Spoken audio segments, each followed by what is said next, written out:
Magandang araw po sa ating lahat. Tayo po ngayon ay nasa 19 na linggo ng karaniwang panahon. Muli po ay araw ng Miyerkules. Samahan niyo po ako sa aking pagbabahagi ng aking pagdinilay sa araw na ito. Ang ating pong ebanghelyo sa araw na ito ay mula sa ebanghelyo ni San Juan, Kapitulo 12, versikulo 24-26. Ngayon din po ay pinagdiriwang ang kapistahan ni San Lorenzo, isa siyang diakono o deacon.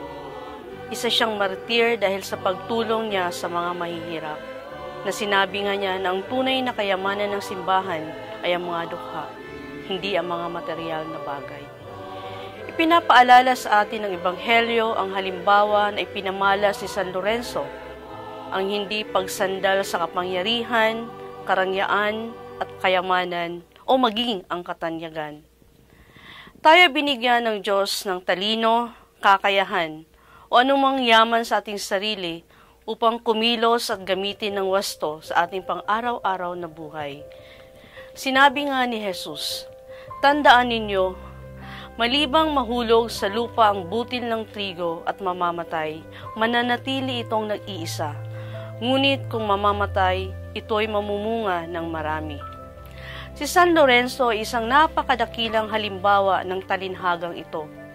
Ibinuwis niya ang kanyang sariling buhay para sa mga dukha. Tayo ba?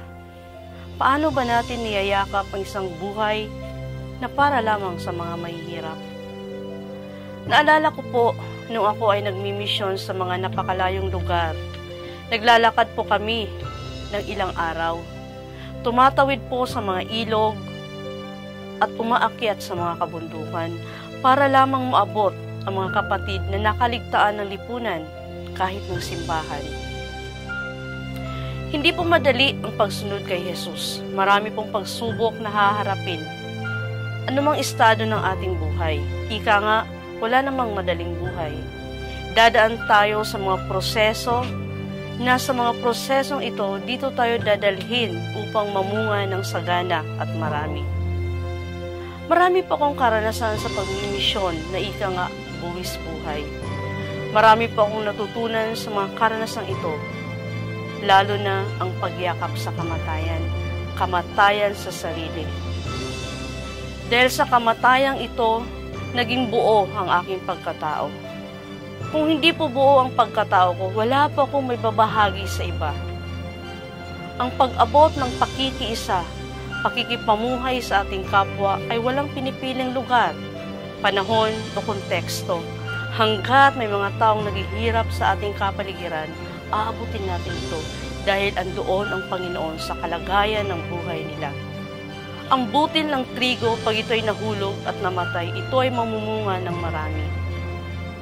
Ang pagkamatay sa sarili ay hindi lamang yung kamatayan na mawawala tayo sa mundo, kundi ang kamatayang ito ay ang mga bagay na kailangan nating i-let go.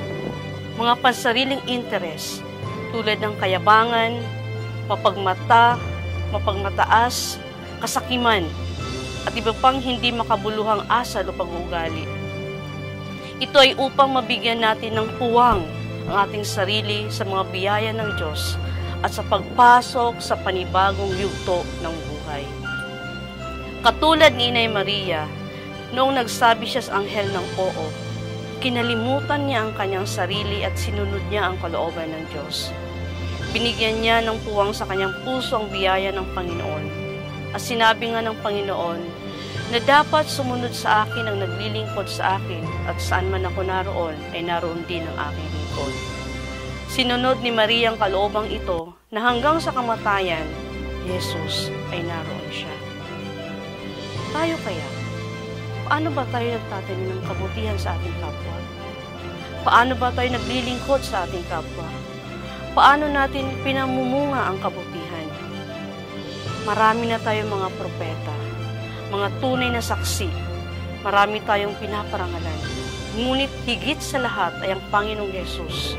Siya ang kataas-taasang pinakadakilang nag-alay ng kanyang buhay na walang kapalit para sa kaligtasan ng lahat. Si Jesus ang bunga ng trigo na bumagsak sa lupa at namunga ng marami. Siya ang katuparan ng ating kaligtasan. Maraming salamat po at mabiyayang araw sa lahat.